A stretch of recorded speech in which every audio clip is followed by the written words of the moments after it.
안녕하십니까. 법무법인 율촌 건설클레임 팀장 정유철 변호사입니다. 바쁘신 중에도 웨비나에 참석해 주신 모든 분들께 감사의 말씀을 올립니다. 중대재해처벌법이 시행된 지 약 3개월이 다 되어 갑니다만 사고 발생의 건수는 전년도에 비하여 큰 차이가 없습니다. 최근의 건설 관련 법령 및 정책의 변화는 우리 사회가 경제성과 속도를 중시하던 비용 중심에서 안전과 품질을 지향하는 가치 중심으로 급격하게 전환시키는 계기가 될 것입니다. 이에 이 대한경제와 법무법인 율촌은 오늘 웨비나가 정책 변화의 방향성과 실현 가능성을 정확히 읽고 선제적으로 준비할 수 있는 계기가 되기를 기대하며 이번 웨비나를 준비하게 되었습니다.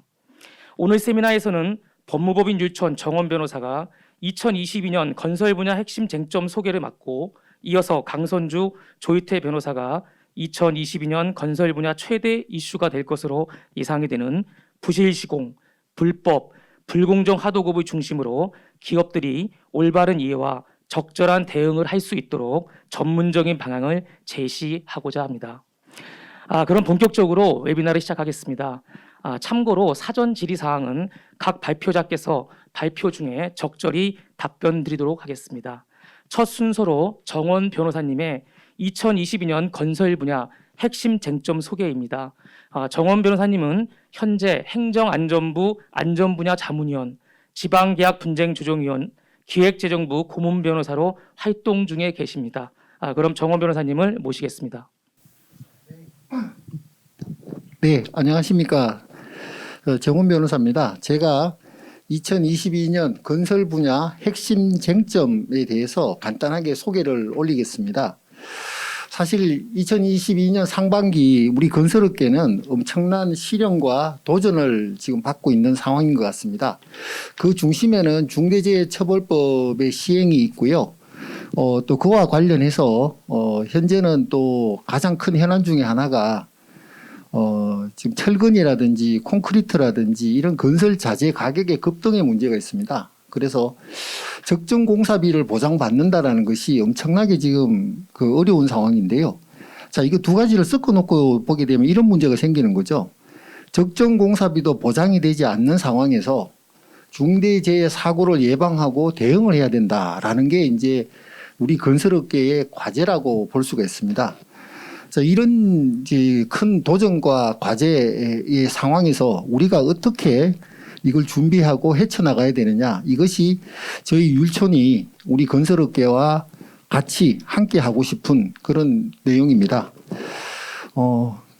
이미 시대의 전환과 관련해서는 비용 통제 시스템에서 베스트 밸류 시스템으로 바뀌는 부분에 대해서는 사회자께서 말씀을 하셨기 때문에 생략을 하도록 하겠습니다.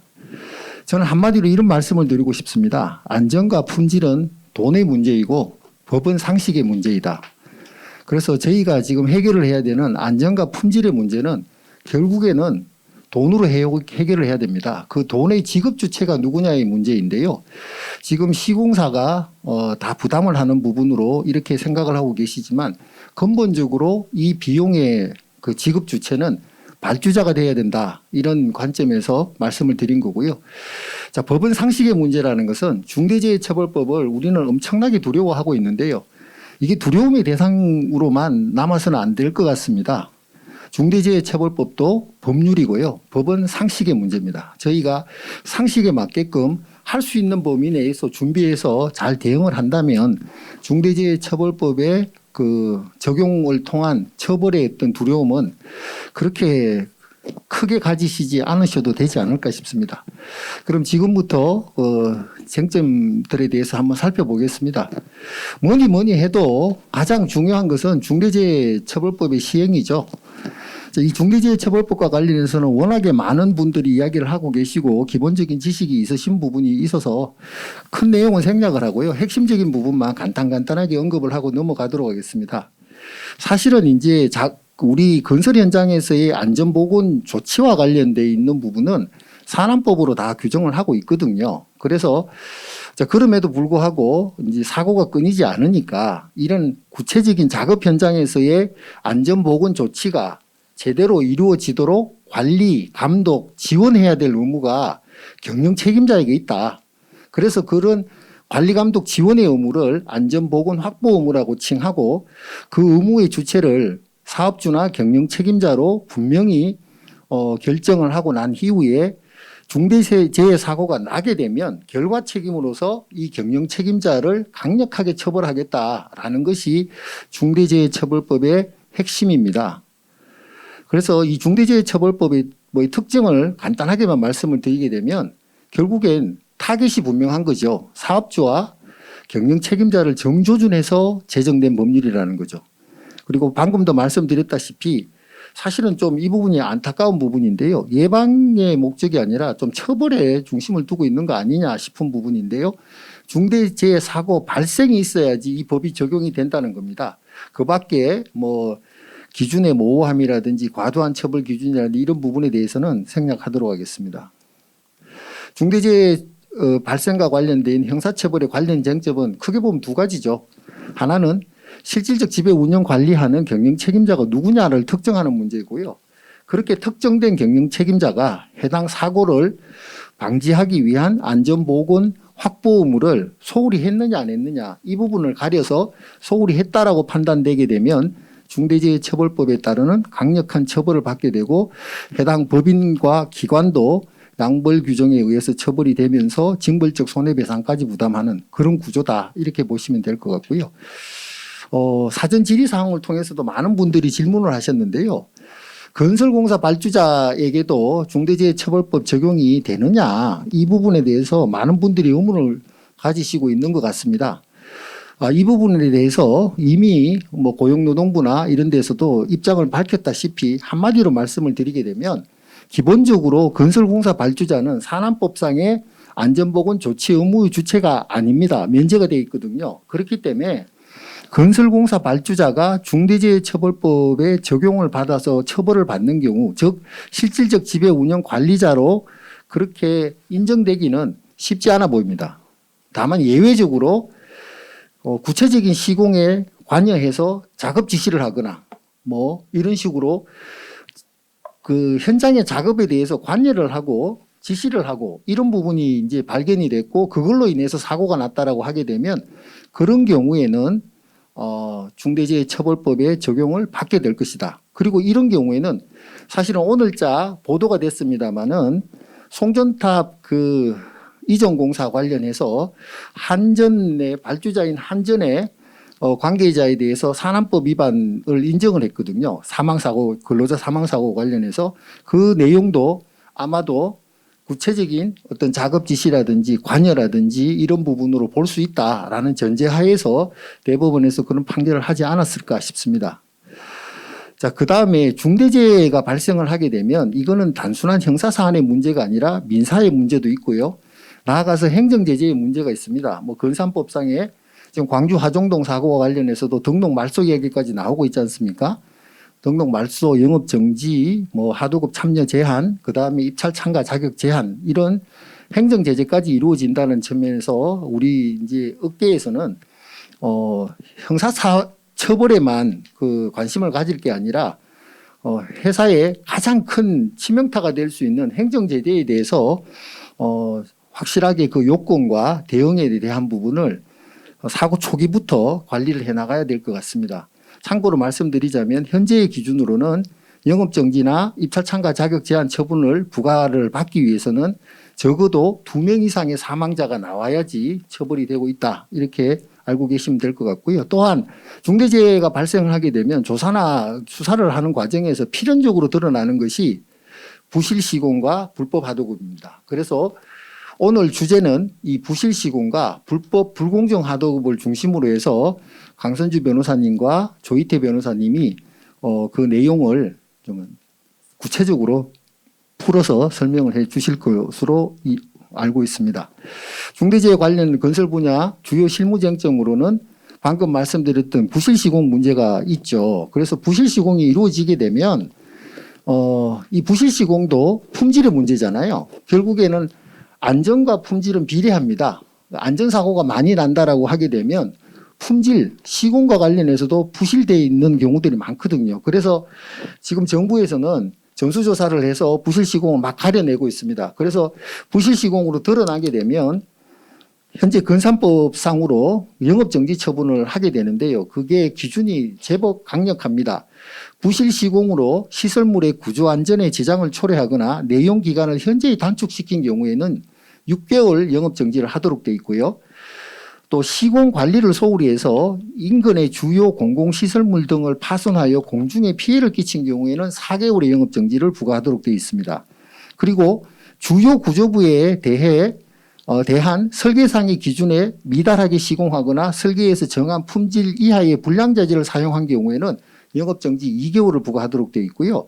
이것이 그 밖의 구조부에 대해서 발생한 경우에는 영업정지 2개월 또는 과징금 4천만 원을 부과하도록 되어 있습니다. 이렇게 강력하게 부실 시공에 대한 행정 제재가 강화되어 있다는 부분이고요. 나아가서 합산 벌점 방식으로 바뀌는 부분이 있는데요. 이 부분에 대해서는 해당 주제를 다룰 때 상세하게 말씀을 드릴 겁니다. 자, 그 다음에 불법 불공정 하도급 문제가 있는데요.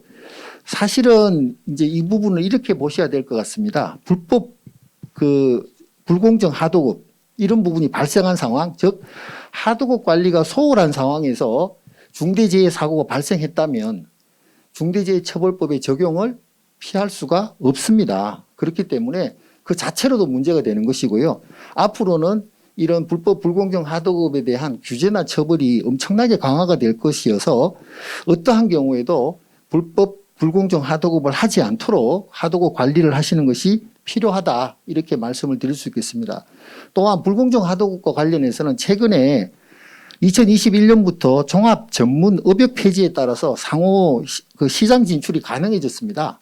그런 과정에서 하도급 허용 요건에 대한 좀 혼란 상황이 있거든요. 그런 상황에서 부지불식 간에 불법 하도급으로 내몰리는 경우들이 많습니다. 그래서 이 부분에 대해서 각별히 유의하실 필요가 있다. 이렇게 말씀을 드릴 수 있을 것 같고요. 다음으로 영원한 과제이죠. 적정공사비와 적정공기합법. 이 부분부터의 주제는 이번 웨비나에서는 다루지 않고 다음 저희가 후속 웨비나를 통해서 소상하게 말씀을 좀 드릴 겁니다. 내용으로서 그냥 간단하게 짚고 넘어가도록 하겠습니다. 앞으로는 저가 수주 전략으로부터 과감하게 탈피를 해야 될 것 같고요. 그 다음에 돌관공사나 이런 거를 함부로 해서는 안 될 것 같고요. 필요하다면 업체의 책임 없는 사정으로 인해서 계약 금액을 정액을 하거나 공기를 연장할 필요가 있다 그러면 이 부분에 대한 공기 연장과 추가 공사비 정액 신청을 과감하게 하셔야 됩니다. 이 부분과 관련해서 혹여 그런 부분을 못하도록 되어 있는 어떤 특약이 있는 경우라 그러면 그 특약의 무효를 다투는 것도 노력을 하셔야 되겠습니다. 다음으로 공동계약의 문제점들이 있는데요. 이미 2012년도 5월 달에 있었던 전원합의체 판결을 통해서 공동계약의 법리가 좀 정리가 되어 있는 부분이 있는데요. 이 부분을 말씀드리는 것은 향후에 지금 중대재해처벌법과 관련된 부분인데요.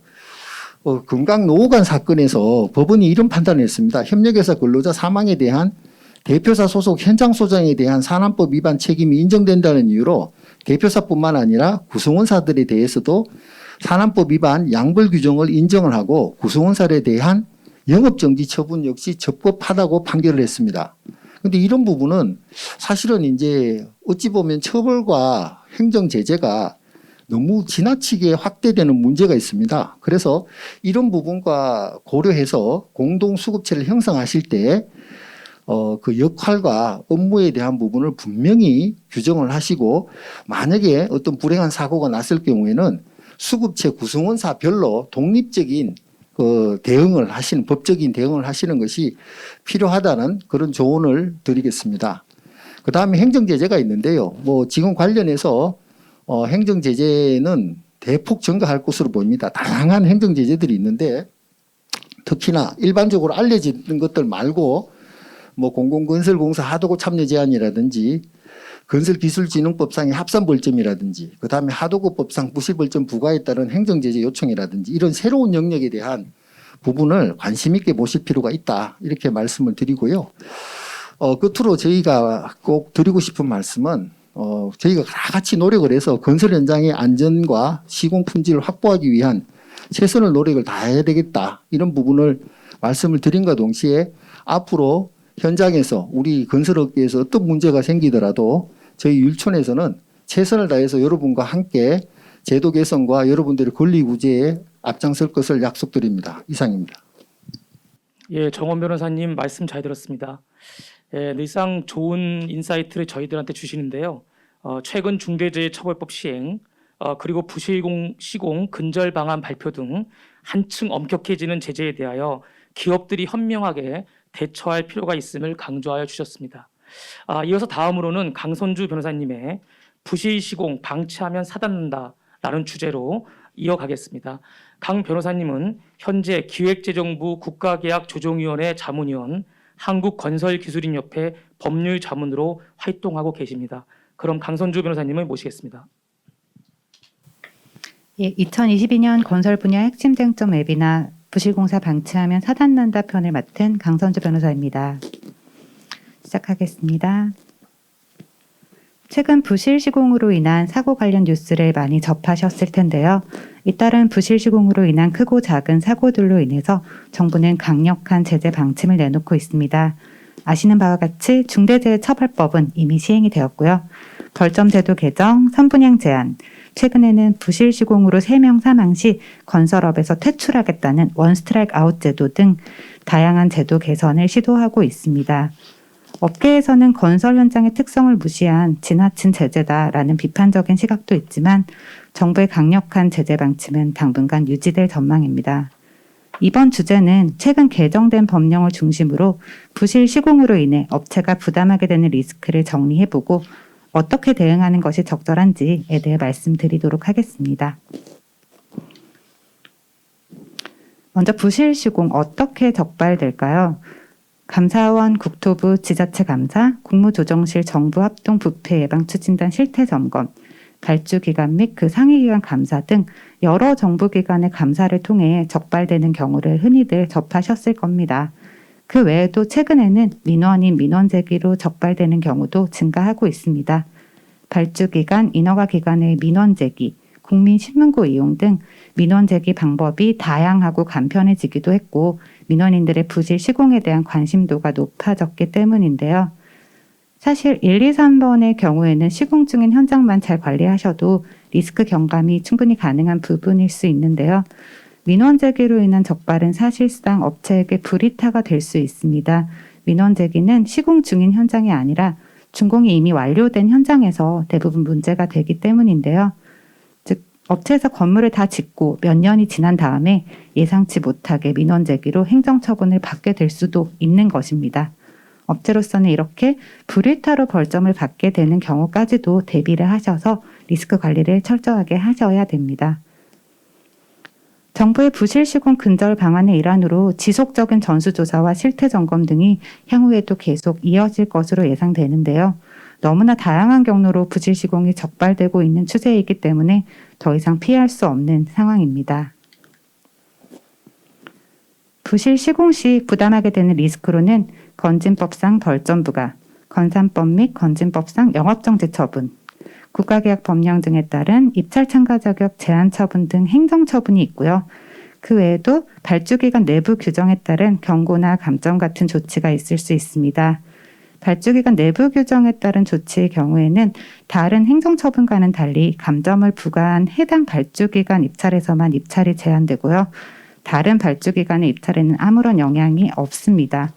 그렇지만 LH나 도로공사와 같이 특정 발주기관 사업을 주로 하는 회사라면 이 부분도 상당한 리스크가 될 수 있으니 해당 발주기관 내부 규정상 벌점 부과 사유를 꼼꼼히 파악하셔서 대응을 잘 해두셔야 됩니다.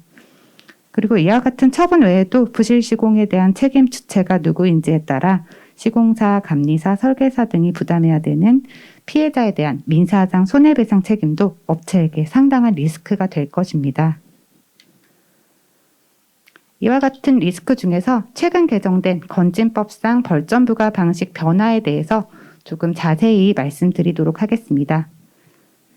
기존 벌점 부과 방식이었던 평균 벌점 방식 하에서는 벌점의 실효성이 너무나 떨어진다는 문제 제기가 계속되면서 이제 2023년 1월 1일부터는 평균 벌점 방식에서 합산 벌점 방식으로 벌점 부과 방식이 변경됩니다.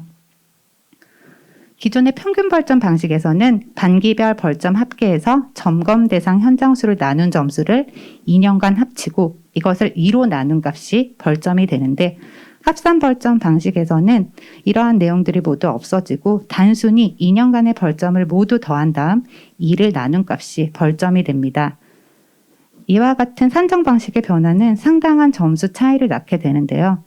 예를 들어 2021년 상반기 벌점 12점, 2021년 하반기 8점, 2022년 상반기 4점, 하반기 16점을 받은 회사가 있다고 가정하였을 때, 이전과 같은 평균 벌점 방식으로 산정을 해보면 점검 현장 수 30-40개로 가정하였다면 2년간 총 40점을 받아도 실제로 벌점이 1점이 채 되지 않기 때문에 시공사에게 실질적으로 거의 불이익을 미치지 않게 됩니다.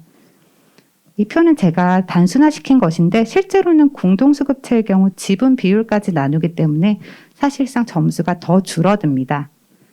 하지만 합산 벌점 하에서는 2년간 부과받은 40점을 단순히 2로 나누어 20점이 되기 때문에 사업 전반에 엄청난 영향을 미치게 됩니다. 따라서 예전에는 시공사의 경우에는 벌점 2, 3점을 받으셔도 별다른 불이익이 없기 때문에 이의를 제기하지 않는 경우가 많았는데요. 이제는 단 1점짜리 벌점까지도 철저하게 관리해야 하는 그런 상황이 된 것입니다. 그리고 합산 벌점이 2023년부터 시행되니 그때부터 벌점을 관리하면 된다고 생각하실 수 있는데 2023년부터 시행되는 것이고 소급해서 2년까지의 벌점이 반영이 되는 겁니다.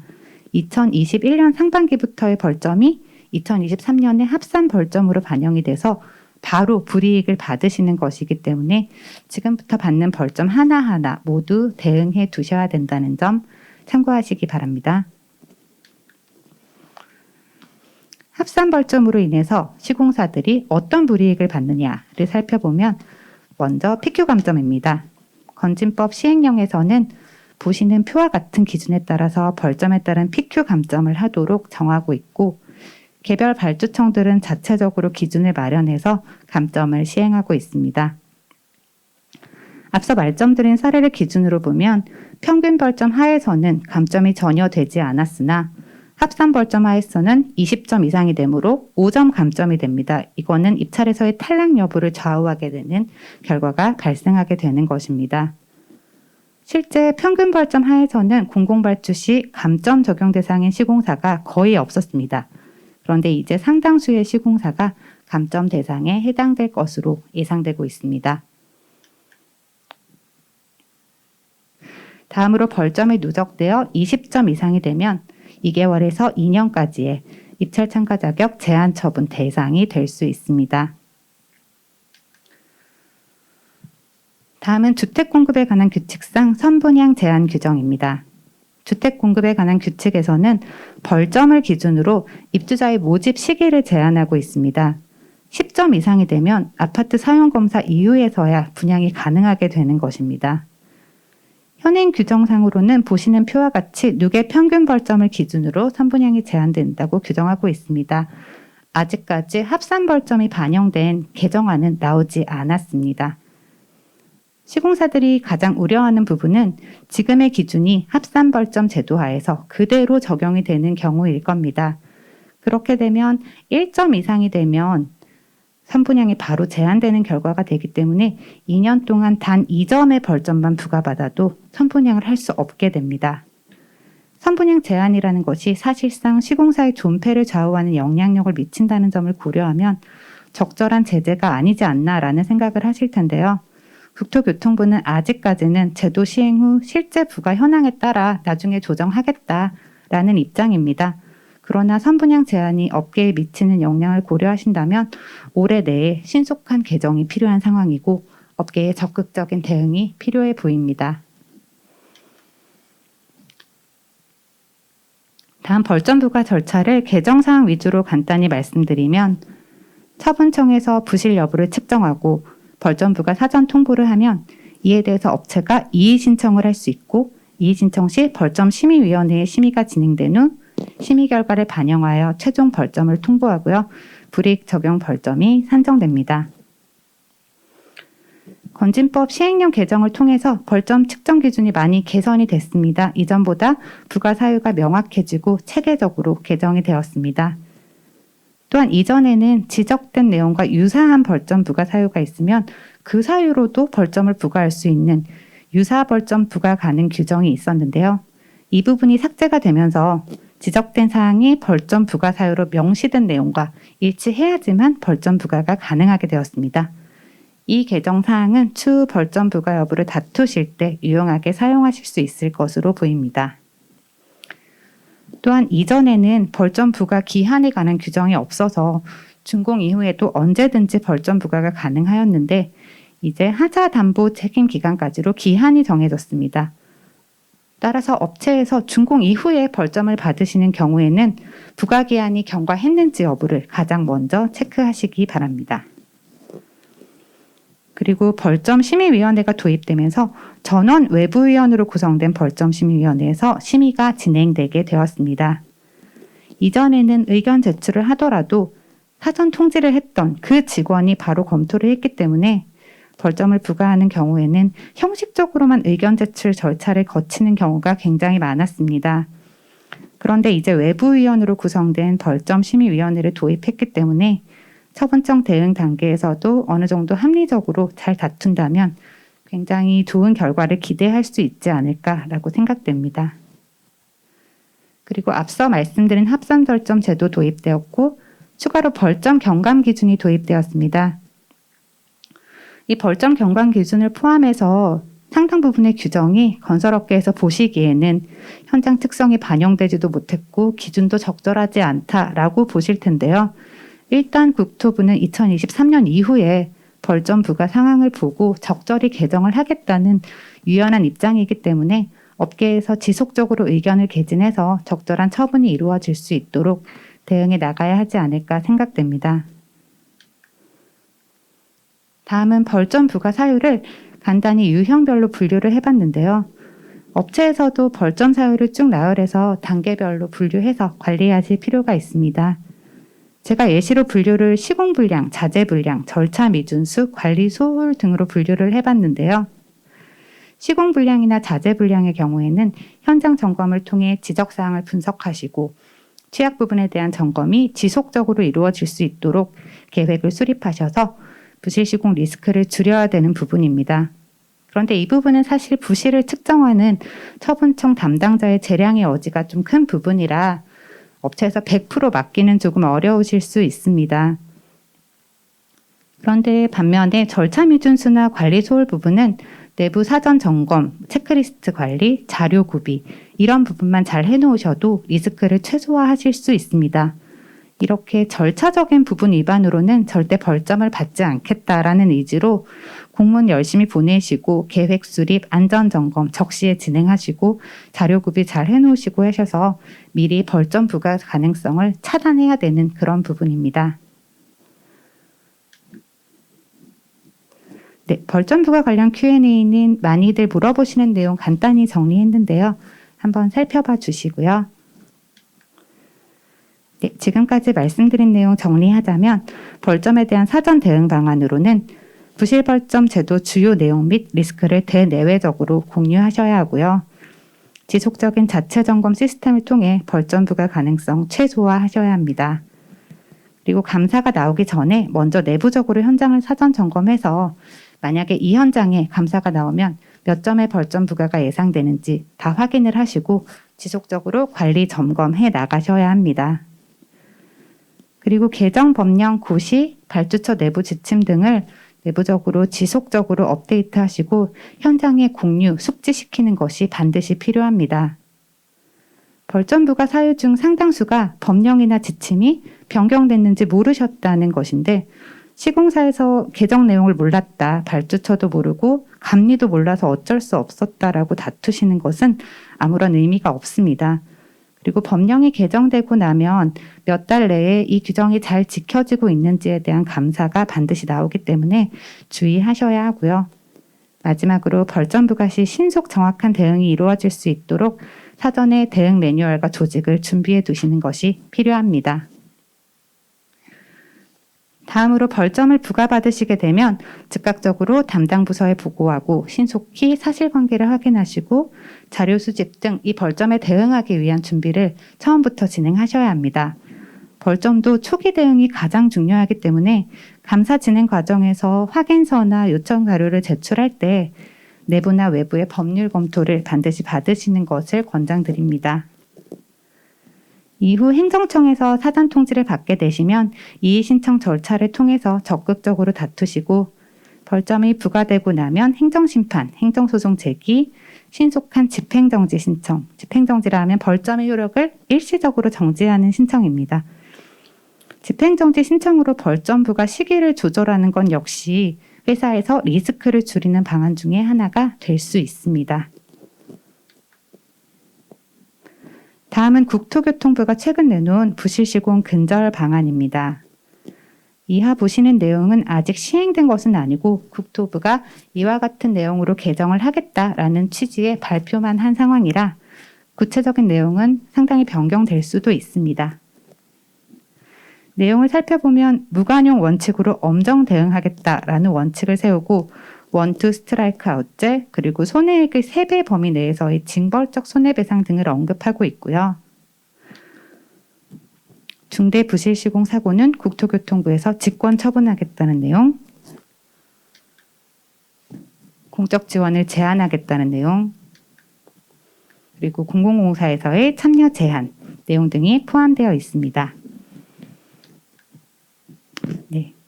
이상과 같이 국토교통부는 부실시공에 무관용 원칙으로 엄정 대응하겠다는 기조를 유지할 전망입니다. 합산 벌점을 포함해서 업체들은 지속적으로 리스크 관리를 철저히 하셔야 하고요. 앞서 말씀드린 대로 주택 공급에 관한 규칙이라든지 건지법 시행령과 같은 관련 법령 개정을 위해서 적극적으로 대응하셔야 한다는 점 참고하시기 바랍니다. 이상 발표 마치겠습니다. 감사합니다. 예, 강 변호사님께서 합산 벌점 및 부실시공 리스크에 관한 핵심 내용을 소개하여 주셨습니다.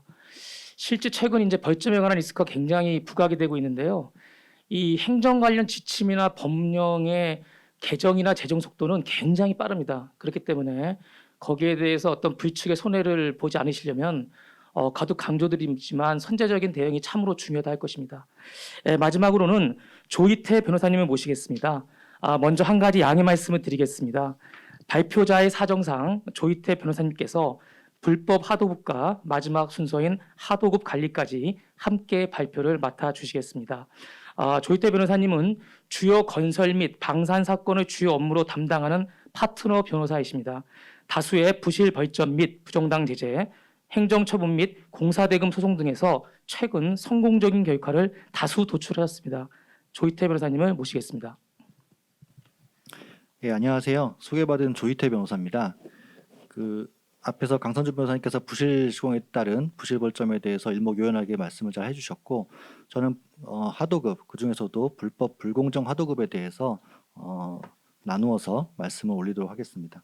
일단 서두에서 사회자께서도 말씀해 주셨고 정원 변호사님께서도 도입부에서 말씀을 해주셨지만, 최근에 중대재해처벌법 시행 등으로 인해서 건설 안전에 대한 관심이 더욱더 높아진 것 같습니다. 그리고 특히나 우리 건설공사에서 발생하고 있는 그런 재해의 어떤 구조적 원인으로서 지금 불법 하도급, 그리고 불공정 하도급 이런 문제들이 주요한 원인으로 지목이 되고 있는 것 같습니다. 이 부분은 통계를 통해서도 저희가 좀 알 수가 있는 부분인 것 같은데요.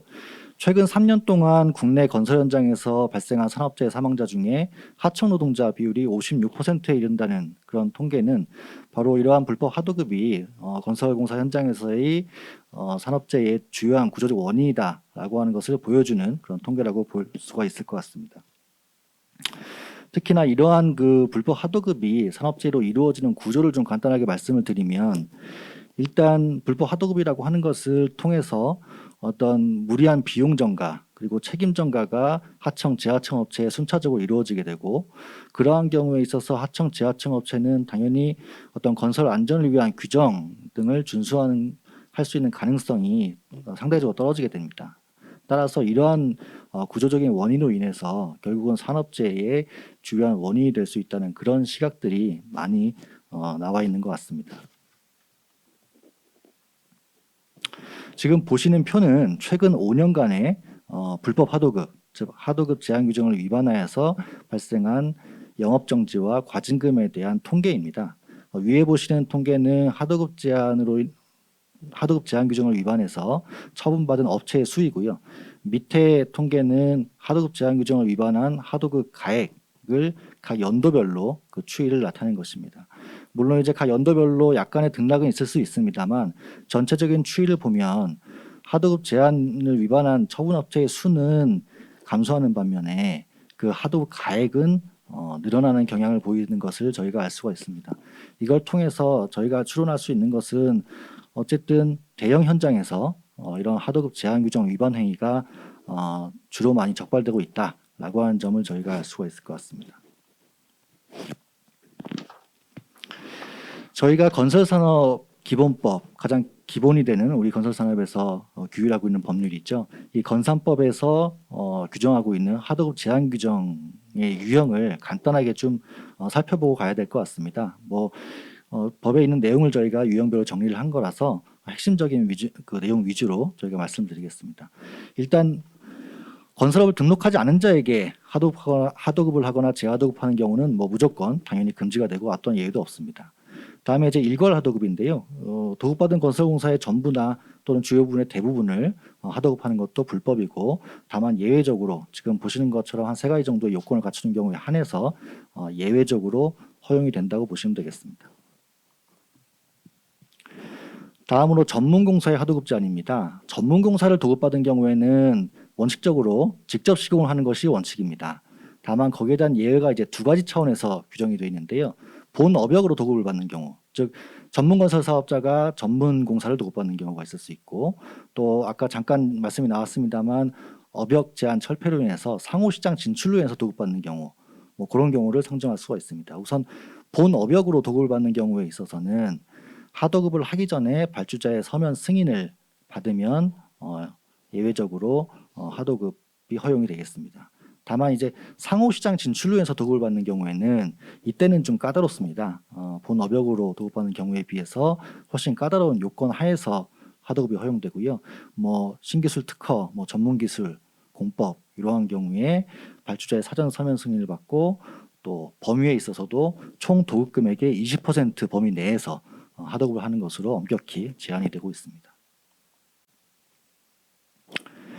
재하도급 금지입니다. 재하도급은 이제 원칙적으로 금지되고 예외적으로 허용이 되는데, 특히나 종합건설 사업자에게 재하도급하는 경우나 상호시장 진출 도급공사에서 재하도급은 무조건 금지된다고 보시면 되고요. 예외적으로 허용되는 것은 전문건설 사업자에게 전문공사를 재하도급하는 경우, 그러한 경우에 이제 일정 부분 예외적으로 허용이 되는데요. 이 경우도 이제 2가지 정도 나눠서 볼 수가 있을 것 같습니다. 종합건설 사업자가 자기가 하도급받은 공사 중에 그 전문공사를 전문건설 사업자에게 재하도급하는 경우에는 발주자의 서면 승낙을 받은 경우에 허용이 되고요. 전문건설 사업자가 하도급받은 경우에 그 중에 일부를 다른 전문건설 사업자에게 하도급하는 경우에는 하도급 계약 금액의 20% 범위 내에서 일정한 5가지 요건을 갖춘 경우에 한정해서 허용이 되겠습니다. 특히 이런 재하도급 금지의 예외 같은 경우에는 실제로 공사 현장에서 이루어지고 있는 현실과는 이 규정 사이에 괴리가 있는 것은 사실인데요. 어쨌거나 이 재하도급 금지에 대한 규정이 점점 엄격해지고 있기 때문에 이 부분은 충분히 숙지를 하고 계셔야 될 것 같습니다. 마지막으로 10억 원 미만 도급공사의 경우에 종합건설 사업자에게 하도급하는 것은 무조건 금지가 됩니다. 지금까지는 우리가 건산법에서 적용이 되는 하도급 제한 규정에 대해서 살펴보았고요. 이제는 건산법에 적용을 받지 않는 전기공사, 정보통신공사, 소방시설공사, 문화재수리공사와 같은 비건설공사에 있어서의 하도급 제한 규정을 표로 정리해 놓은 것입니다. 보시면 알겠지만 구조적으로는 기본적으로 이러한 비건설공사의 경우에도 건산법에서 적용하고 있는 건설공사와 마찬가지로 하도급은 원칙적으로 금지되고 예외적으로 일정한 요건 하에 허용이 되는 그런 구조를 가지고 있고, 거기에 대한 제재로서 영업정지나 부정당 제재, 행정형벌 이런 것들이 뒤따르는 그러한 구조를 갖추고 있는 것은 동일합니다. 다만 해당 각 개별 법률마다 그 요건과 효과에 대해서 조금씩 다른 부분들이 있기 때문에 그 부분들은 실제로 저희가 구체적 내용을 잘 살펴서 숙지를 해야 될 필요가 있습니다. 자, 이제 불법 하도급을 했을 경우에 이루어지는 제재에 대해서 좀 살펴볼 필요가 있는데요. 크게 4가지 정도로 저희가 정리를 했습니다. 공공건설공사에 대한 하도급 참여 제한 처분, 그리고 영업 정지 처분, 입찰 참가 자격 제한 처분, 그리고 형사처벌, 특히 이제 양벌 규정이 문제가 되겠죠. 이렇게 4가지를 순서대로 한번 살펴보도록 하겠습니다. 우선 공공건설공사 하도급 참여 제한 처분입니다. 우리 건산법 29조에서 정한 그 하도급 제한 규정, 앞서서 저희가 살펴본 그러한 규정을 위반해서 우리가 영업정지 처분을 받거나 또는 그에 가름한 과징금 부과 처분을 받은 경우에 이러한 하도급 참여 제한 처분은 요건이 됩니다. 물론 하도급 참여 제한 처분의 요건은 다른 것들도 많이 있습니다만 저희가 지금 불법 하도급을 다루고 있기 때문에 거의 한정해서 말씀드리겠습니다. 우리가 공공건설 하도급 참여 제한 처분을 받게 되면 당연히 국가나 지자체 공공기관 같은 공공발주주체가 발주하는 그런 공공건설 공사에 대한 하도급 참여가 제한되게 되겠고요. 최대 8개월까지 그렇게 기간이 정해지게 됩니다. 그리고 영업정지 처분이 종료된 날 다음 날부터 하도급 참여 제한 기간이 적용이 되겠고요. 그리고 하도급 참여 제한 처분을 받게 되면 저희가 키스콘에 그 제한 처분을 받은 사실이 게재가 됩니다. 다만 이제 이러한 공공건설공사 하도급 참여 제한 처분과 관련해서는 이것이 과연 불법 하도급에 대한 유효적절한 실효성 있는 제재 수단이냐라는 거에 대한 의문은 좀 있다고 보여집니다. 특히 이제 하도급 제한 규정을 위반해서 영업 정지 처분을 받게 되는 경우에 그 영업 정지 처분의 대상이 되는 건설 사업자는 불법 하도급을 한 건설 사업자, 즉 수급인이 되는데 이들한테 막상 내려지는 제재는 공공건설공사에서 하도급을 제한하는 그러한 효과를 갖는다라고 한다면 이것은 좀 제재의 실효성 측면에서 뚜렷한 한계가 있지 않겠느냐라는 의문들이 제기가 되고 있는 것 같습니다. 다음으로 영업정지 처분인데요. 저희가 요즘에 각종 그 공사 현장에서 발생하는 사고와 관련해서 언론에도 많이 보도가 되고 있는 그러한 행정 제재 처분입니다.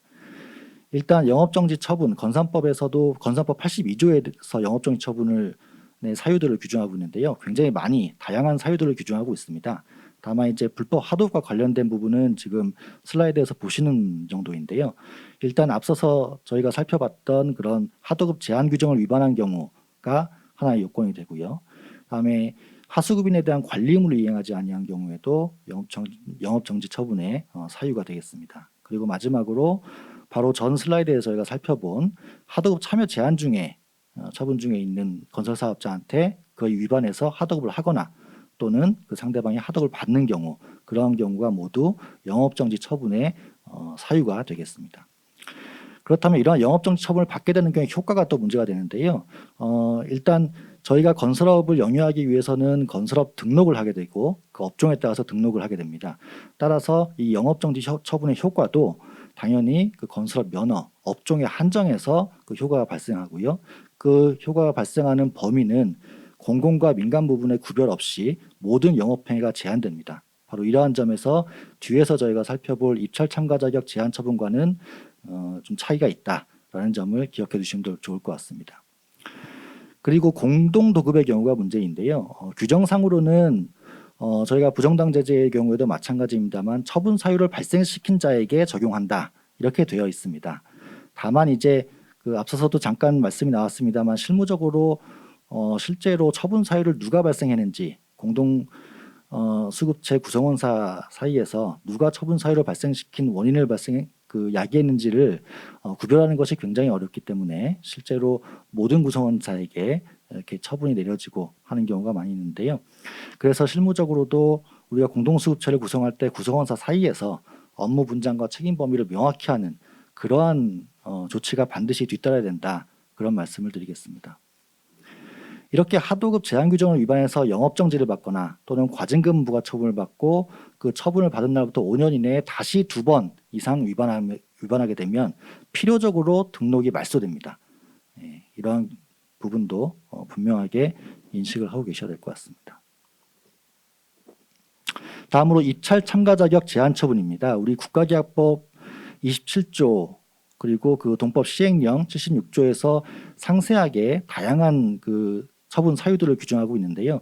불법 하도급과 관련된 사유들은 지금 슬라이드에서 보시는 바와 같습니다. 우선 앞에 살펴본 각종 다른 법률에서 하도급에 대한 제한 규정을 규정하고 있는데 그러한 규정을 위반해서 하도급을 한 경우, 그다음에 발주관서의 승인 없이 하도급을 한 경우, 그리고 발주관서의 승인을 얻은 하도급 조건을 변경한 경우, 물론 여기에서 변경한 경우라 하면 하수급인에게 불리하게 변경한 경우를 의미할 것입니다.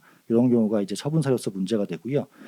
이와 관련해서 발주관서의 승인 없이 하도급을 한 자에 대해서 과연 계약상 하도급 제한 규정을 위반한 경우에도 제재 사유에 해당하느냐라고 하는 점이 좀 문제가 되는데요. 이에 대해서는 현재 나와 있는 기재부 유권 해석상으로 제재 사유에 해당한다는 그러한 입장을 보이고 있습니다. 특히 입찰 참가 자격 제한 처분과 관련해서 문제가 되는 것은 앞서 영업정지 처분 같은 경우에는 그 처분 사유가 뭐 아주 단일하게 이리적으로 규정이 되어 있습니다만 입찰 참가 자격 제한 처분 같은 경우에는 이러한 그 처분 사유뿐만 아니라 추가로 별개로 계약에 적정한 이익을 해칠 염려, 소위 저희가 얘기하는 뭐 제재의 필요성이라고 말씀을 드립니다만 이러한 또 하나의 요건이 필요하다라고 하는 점을 저희가 주목할 필요가 있고요.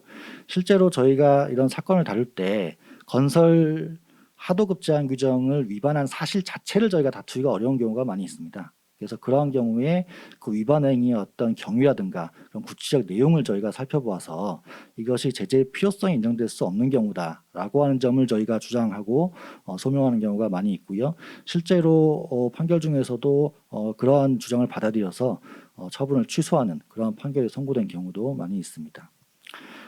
참고로 지방계약법 같은 경우에도 마찬가지로 유사한 규정들을 두고 있습니다. 입찰 참가 자격 제한 처분의 효과인데요. 일단 공공 입찰 참여가 전면적으로 제한이 됩니다. 다만 이제 민간 발주공사 참여는 뭐 제한되지 않는다는 점은 앞서 말씀드린 영업 정지와 분명한 차이점이고요. 그 처분 기간은 뭐 보시는 바처럼 별표 2에 상세하게 나와 있고 특히 여기서 한 가지 좀 보셔야 될 부분은 부정당업자의 책임이 경미한 경우에 우리 국가계약법이나 지방계약법에서 과징금으로 대체해서 부과할 수 있는 규정을 두고 있습니다. 그래서 이러한 하도급 제한 규정 위반도 이 과징금 대체 부과 사유에 해당하기 때문에 이러한 부분도 저희가 고려를 해야 된다라고 하는 점을 말씀드리고, 다만 여기서 또 하나 주의하셔야 될 점은 공공기관의 경우에는 해당이 없습니다. 공공기관의 경우에는 과징금 대체 부과가 불가하다라고 하는 점도 함께 기억해 두시면 좋을 것 같습니다. 이제 형사처벌입니다. 건산법상 형사처벌 규정이 되어 있고요. 특히 이제 문제가 되는 건 양벌 규정인데요. 저희가 행위자를 처벌하는 이외에 그 법인에게도 벌금형을 부과하도록 되어 있고, 다만 여기에서 우리 법률상으로는 그 행위자의 개인의 위반 행위를 방지하기 위해서 상당한 주의와 감독을 게을리하지 않은 경우에는 법인은 면책될 수 있는 것으로 규정이 되어 있습니다만, 사실은 실무상으로는 이러한 법인이 면책 규정을 적용받기는 굉장히 어렵고 지난한 과정이 필요하다. 쉽게 이루어지는 것이 아니다. 단순한 뭐 남들이 다 하는 그런 뭐 교육 뭐 이런 그런 조치만으로 이러한 면책 규정을 적용받기는 상당히 어렵다라고 하는 점도 함께 기억을 해두셔야 될 것 같습니다. 앞서 말씀드린 바대로 지금 그 각종 이제 안전에 대한 이슈와 관련해서 이런 불법 하도급이 그런 재해나 사고의 구조적인 원인이다. 는 점에 공감대가 형성이 되어 있고, 따라서 국회에도 이러한 불법 하도급 근절을 위한 건산법 개정안들이 여러 가지 버전으로 지금 발의가 되어 있습니다. 그중에 저희가 좀 이 불법 하도급과 관련해서 좀 중요하다고 생각되는 부분들을 추려본 것이고요. 일단 제재 대상을 확대하는 내용이 올라가 있습니다. 지금 현행법상으로는 불법 하도급을 한 자에 대해서 영업정지라든가 행정형벌이 부과가 되는 것으로 되어 있지만, 지금 올라가 있는 개정안에서는 불법 하도급 여부를 확인하지 않고 하도급 받은 자까지로 제재 대상을 확대하는 그러한 법안이 올라가 있고요. 또 처벌 수위가 뭐 상당히 올라가 있습니다. 행정제재나 뭐 형사처벌 마찬가지로, 특히나 불법 하도급으로 인해서 건설공사를 시공해가지고 사망사고가 발생했다라고 하면은 뭐 법정형을 무기 또는 3년 이상의 징역으로 뭐 굉장히 상향을 시킨 것이죠. 예. 또 징벌적 손해배상도 있습니다. 원도급자가 불법 하도급을 지시 공모한 경우나 또는 하도급 관리 의무를 불이행한 경우에는 피해액의 5배에서 10배 이내의 징벌적 손해배상을 질 수 있도록 이런 규정도 들어가 있고요.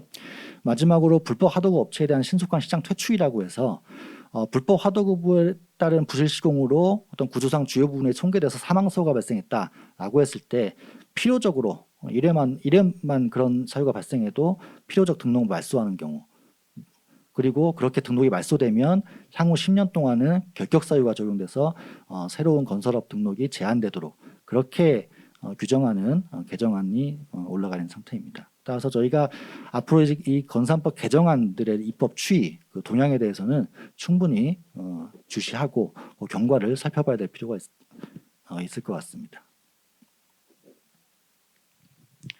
지금까지 많은 말씀을 드렸는데요. 일단 불법 하도급과 관련해서 꼭 기억하셔야 될 그런 점만 좀 모아놨습니다. 일단 저희가 도입부에서도 다른 변호사님께서 말씀하셨지만 불법 하도급 그 자체도 문제이지만 불법 하도급 현장에서 산업재해가 발생했다. 그러면 정말 무한 책임을 져야 된다. 이 점은 반드시 저희가 경각심을 가지고 알고 계셔야 될 것 같고요. 그리고 대한민국에서 지금 빗발치는 안전과 공정에 대한 그러한 그 요구 속에서 앞으로도 불법 하도급에 대한 처벌은 뭐 대폭 강화되면 강화되었지 이것이 뭐 완화되거나 합리적으로 조율될 가능성은 굉장히 낮다라고 하는 현실 인식을 가지셔야 될 것 같습니다. 따라서 평소에서부터 우리가 하도급 법률 관계에 대해서 면밀한 리스크를 관리할 그러한 필요가 분명히 있고요. 만일에 불행하게도 불법 하도급에 대한 분쟁이 발생했다라고 했을 때 초기 단계에서부터 전문적이고 현실적인 대응이 필요하다. 이런 말로 오늘 불법 하도급에 대한 말씀을 마치도록 하겠습니다. 이어서 뭐 바로 불공정 하도급에 대해서도 제가 말씀을 드리도록 하겠습니다. 이제 불법 하도급과 불공정 하도급 뭐 비슷한 듯 하면서도 다른데요. 뭐 공통점도 있지만 또 결을 달리하는 부분도 있기 때문에 그 점과 관련해서 이 시간에 같이 말씀을 나눠볼 수 있도록 하겠습니다. 일단 뭐 기업 활동과 관련해서 뭐 우리 사회에서 지금 논의되고 있는 것이 이제 불공정 거래 행위를 금지해야 된다, 갑질을 금지해야 된다, 뭐 이런 부분들이 많이 논의가 되고 있고 특히 오늘은 이제 건설공사 관련된 부분이기 때문에 건설공사 하도급 관계에 대해서 불공정 행위에 대해서 어떻게 규율되고 있는지 그 점에 대해서 좀 구체적으로 살펴보도록 하겠습니다. 일단 이러한 불공정 하도급에 대해서 어떠한 법령이 적용되는지를 먼저 좀 살펴봐야 될 필요가 있을 것 같은데요. 크게 하도급 거래 공정화에 관한 법률, 줄여서 하도급법, 그리고 건설산업기본법 이렇게 두 가지 법률을 좀 살펴봐야 될 것 같습니다. 일단 하도급법 같은 경우에는 이제 하도급에 대한 뭐 건설공사뿐만 아니라 그 범위를 막론하고 일반법으로서 규율을 하고 있고요. 다른 법률, 건산법이나 다른 법률에서 동일한 사항에 대해서 충돌하는 부분이 있을 때는 하도급법이 우선해서 적용하는 것으로 그렇게 명시가 되어 있습니다. 그리고 특히 주의하셔야 될 부분은 우리 하도급법은 그 명칭 때문에 마치 우리가 소위 생각하는 일반적으로 생각하는 하도급 거래에 대해서만 적용된다라고 이제 오해하실 경우가 많이 계신데 실제로는 일반적인 하도급 관계뿐만 아니라 제하도급은 물론이고 원도급 관계에 대해서도 적용이 된다라고 하는 점은 반드시 기억을 하실 필요가 있습니다. 그 기본적으로 우리 하도급법은 수급사업자 보호를 위한 법입니다. 따라서 그 수급사업자는 중소기업자로 한정이 되는 그런 제한이 있고요. 반면에 이제 건설산업기본법을 보면 건설산업기본법은 여기 뭐 들으시는 분들 다 아시겠지만 건설 산업에 대해서 뭐 여러 가지 사항들을 규정하고 있는 기본법이고 그 중에 한 꼭 테마로서 이제 건설공사의 하도급에 대해서도 규정을 하고 있습니다. 그래서 하도급의 관계에 대해서도 슬라이드에 나와 있는 것처럼 그러한 하도급 관계를 명확히 정의해서 규정을 하고 있습니다.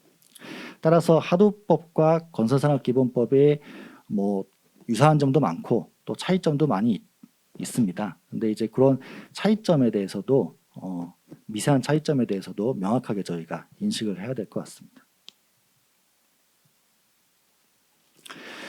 일단 하도급법상 벌점 부과에 대해서 좀 살펴볼 필요가 있는데요.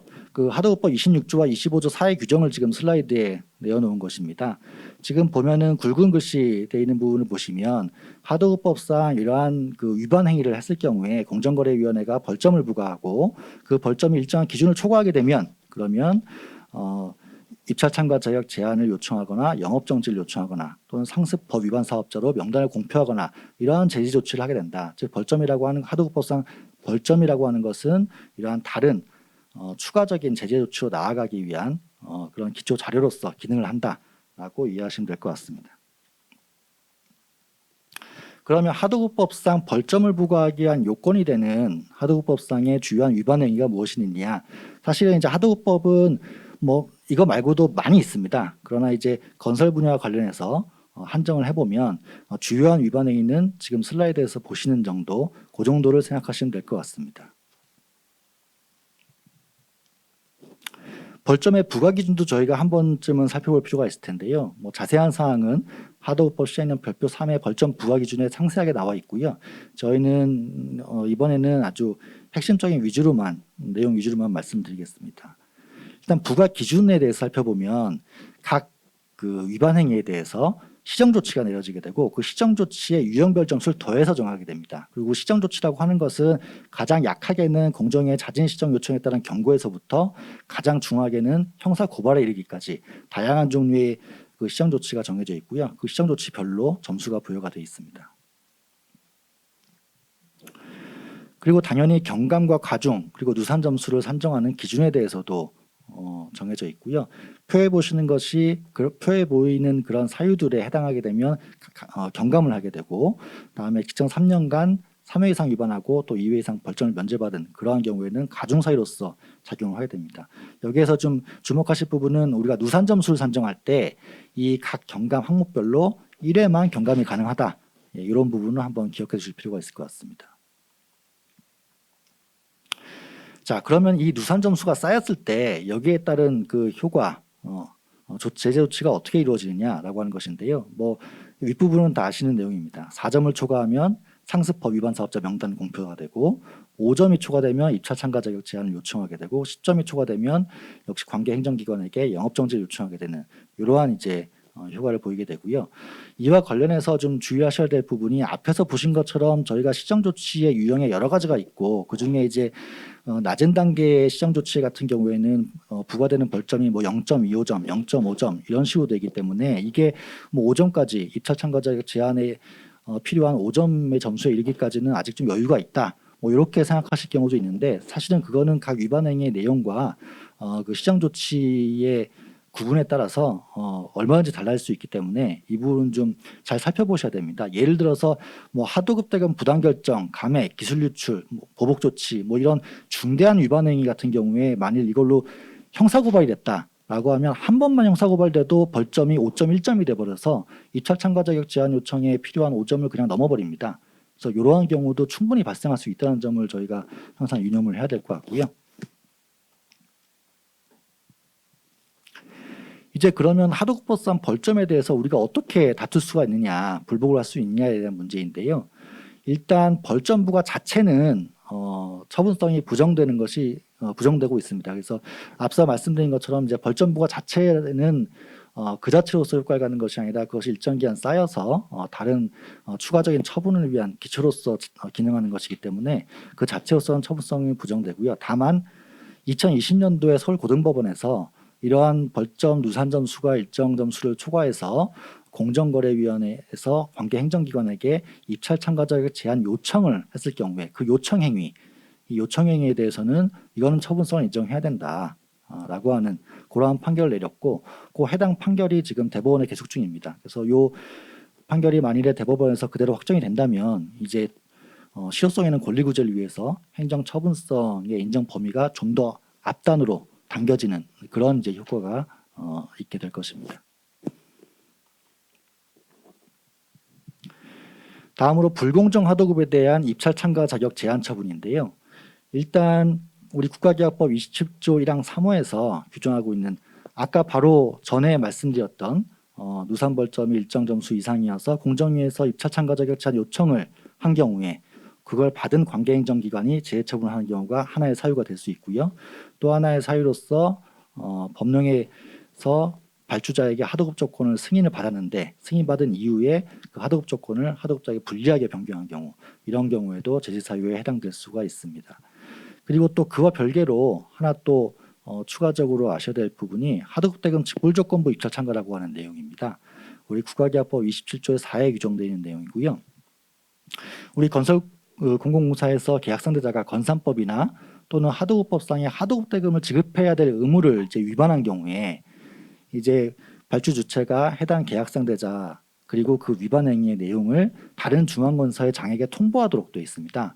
근데 만일에 그 위반 행위라는 계약상대자가 그 통보를 받은 그 다른 중앙건설에서 실시하는 입찰에 참여하고자 하는 경우에 통보일로부터 1년 이내에 참여하고자 하는 경우에는 반드시 하도급 대금 직불 합의 확약서를 제출한 경우에 한정해서 입찰 참가가 허용된다라고 하는 내용이 지금 시행 중이기 때문에 이 부분도 함께 말씀을 드리겠습니다. 그 다음으로 말씀을 드릴 부분이 건산법상의 하도급 계약 적정성 심사입니다. 지금 그 해당 조문을 정말 띄워놨는데요. 그 31조 2항에서 말씀드린 것처럼 국가나 지자체, 공공기관의 발주자인 공공건설공사에서 하도급 계약의 적정성 심사를 의무적으로 실시하도록 그렇게 규정이 되어 있습니다. 다만 이제 지금 건산법 개정안이 올라가 있는 거에 따르면 민간 발주공사의 경우에도 공공건설공사와 마찬가지로 하도급계약 적정성 심사를 의무화하는 그런 법안이 올라가 있다는 점도 함께 기억을 해두시면 좋을 것 같습니다. 하도급계약 적정성 심사의 구체적인 내용인데요. 이것은 이제 건설공사 하도급 심사 기준에 그 상세한 내용이 나와 있습니다. 그래서 이 부분은 뭐 다 아시는 내용이고 당연히 우리 하도급 부분에 대해서 원도급 금액 대비 하도급 금액 대비 비율이 82% 이상이어야 된다. 이제 이런 경우 규정들을 두고 있고요. 다만 이제 이 경우와 관련해서 문제가 되는 것은 저희가 발주자한테 하도급계약 적정성 심사를 요청할 때는 마치 외관상 이 82% 이상의 비율을 다 맞춘 것처럼 그렇게 해서 올려놓고 실제로 공사를 시행할 때는 거기에 훨씬 못 미치는 가격으로 이제 하도급계약을 가져가는 경우죠. 이제 이런 경우가 이제 뭐 종래에 있어 왔는데 이런 경우가 적발이 되면 이제 그 경우에는 감당할 수 없는 불이익으로 다가올 수밖에 없기 때문에 그 점은 반드시 좀 유념을 하셔야 됩니다. 우리가 하도급계약 적정성 심사에서 심사 자료를 제출할 때 실제와 다른 자료를 제출하게 되면 그것 자체가 허위서류 제출이 되는 것이고요. 또 그 자체로 계약 불이행이 될 수도 있기 때문에 그걸로 인해서 하나의 또 부정당 제재 사유를 구성하게 되고요. 특히나 이러한 상황에서 이렇게 겉과 속이 다른 이런 하도급계약 적정성 심사를 받은 상태에서 현장에서 중대재해가 발생했다. 사고가 발생했다라고 하면 정말로 빠져나갈 수 없는 그런 아주 그 어려운 상황에 빠지게 되기 때문에 이런 부분도 반드시 좀 유념을 하셔야 될 것 같습니다. 그 다음으로 하도급 대금의 직접 지급의 문제입니다. 지금 이제 건산법에서는 하도급 대금을 직접 지급할 수 있는 경우 그리고 직접 지급해야 되는 경우 이렇게 이제 나눠서 1항과 2항으로 나눠서 규정을 하고 있고요. 요거 관련해서 보셔야 될 부분이 이제 하도급법에 대한 내용입니다. 하도급법에서도 이제 직불에 대한 하도급 대금 직접 지급에 대한 내용을 규정하고 있는데요. 그 내용이 이제 뭐 약간 다릅니다. 우리 건산법에서는 하도급 대금 직불 사유가 발생하더라도 실제로 하수급인에게 지급됐을 때 비로소 발주자의 원수급인에 대한 대금 지급 채무가 소멸되는 것으로 그렇게 보고 있는데 반해서 하도급법에서는 직불 사유가 발생하기만 하면 그 원도급자에 대한 대금 지급 채무가 소멸하는 것으로 보고 있기 때문에 그 소멸 시기가 달리 규정되어 있습니다. 그래서 그 사이에 어떤 가압류라든가 그런 게 내려진다면 그로 인해서 어떤 발생하는 법률 관계가 달라지게 되고 그러한 점은 좀 유념을 해서 좀 살펴볼 필요가 있습니다. 일반적으로는 저희가 하청업체 입장에서 건산법보다는 하도급법이 적용되는 것이 일반적으로 유리하다. 그렇게 기억을 해두시면 좋을 것 같습니다. 그 밖에도 우리 건산법에서 하도급의 공정성 확보를 위해서 규정들을 두고 있습니다. 공공건설공사를 도급받으려면 하도급 계획을 발주자에게 제출해야 되고 발주자는 적정성 심사를 하고 감독을 해야 된다. 그리고 하수급에 대한 불공정 행위를 금지하고 일정한 7가지 유형의 부당특약의 유형을 명시를 해두고 있고요. 또 하수급인이 이러한 불공정 하도급을 이유로 해서 신고나 조정 신청을 한 것에 대해서 보복 조치를 금지하고 있고 특히 지금 올해 8월 4일에 시행되는 개정 건산법에 따르면 건설공사 불공정행위 신고를 위한 신고센터를 설치 운영하고 포상금까지 지급하도록 되어 있습니다. 따라서 이러한 내용에 비춰보면 앞으로 건설공사의 하도급 관계에서 어떤 불공정 행위에 대한 신고가 굉장히 좀 증가할 것이다라는 점을 저희가 합리적으로 예측할 수가 있고요. 따라서 더더욱 저희가 하도급에 대한 불공정 행위를 방지하기 위한 어떤 구체적인 그런 노력이 필요한 때가 아닌가 싶습니다. 전 슬라이드에서 말씀드린 그 부당특약의 내용입니다. 우리 건산법 시행령의 34조의 8에 나와 있는 내용이고요. 이렇게 7가지의 구체적 그 사유들을 부당특약의 유형을 명시를 하고 있습니다.